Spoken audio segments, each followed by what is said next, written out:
Bon, bien, me voici en présence de cette Dodge de 1955. J'adore cette voiture. Je suis venu la voir, donc l'inspecter. Malheureusement, le vendeur est pas très, comment dire, coopératif. Il me presse un peu, donc j'aurai pas le temps de faire mon inspection complète, totale. C'est dommage. Donc mes commentaires à chaud. Elle est au niveau voiture d'origine et état d'origine, elle est fabuleuse. J'ai rarement vu une voiture comme ça. Elle est vraiment dans son jus, elle est vraiment entièrement d'origine, jamais restaurée. Et tout ce qu'on voit est d'origine, y compris la peinture et l'intérieur. L'intérieur est dans un état proche du parfait, hein.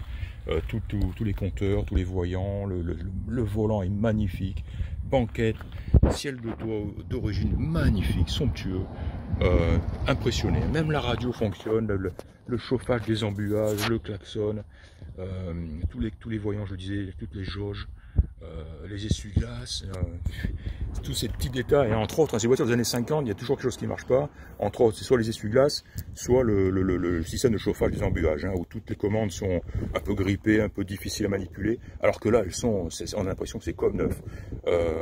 Voilà, donc l'intérieur est phénoménal.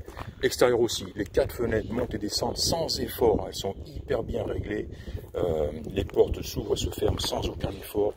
Et voilà, elle est d'origine avec 42 ou 44 000 miles, c'est tout, hein. C'est quand même incroyable.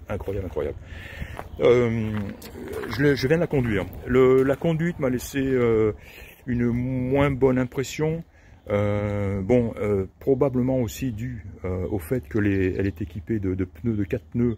Ce ne sont pas des pneus en carcasse radiale, hein, ce sont vraiment les vieux pneus d'époque qui ont été changés en 1995. J'ai trouvé la facture, 1995, et depuis 1995, la voiture a effectué 2000 et quelques miles, à peine un peu plus de 2000 miles, donc c'est fantastique. On voit que c'est une voiture vraiment qui n'a pas roulé, ça explique le peu de miles, hein.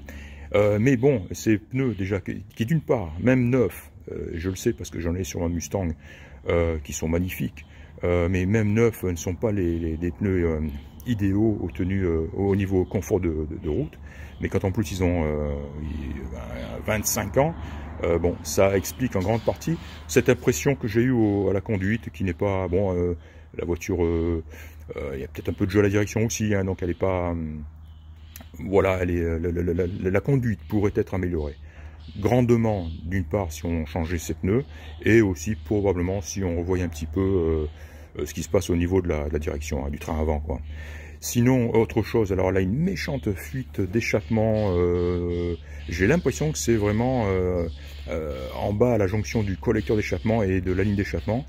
Alors donc elle a un gros bruit qui est désagréable quand on roule, parce que dans une voiture comme ça, normalement on devrait entendre rien, quoi, hein, le vent à travers la fenêtre, hein.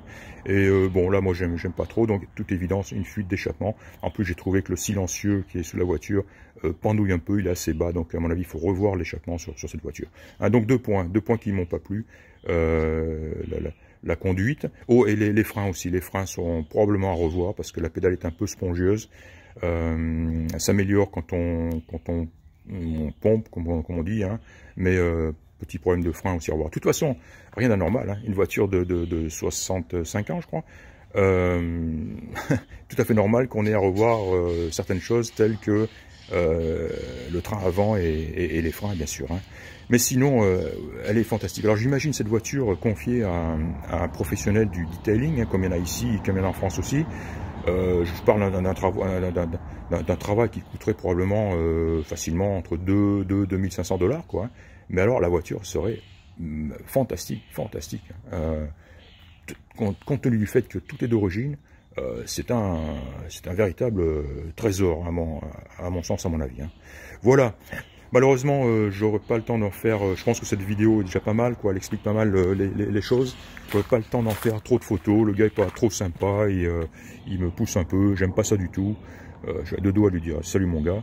Mais malgré tout, cette voiture est tellement belle, tellement magnifique que ça vaut le coup d'insister un petit peu. Voilà. C'était Serge, Oregon Classics. Et à bientôt. Au revoir.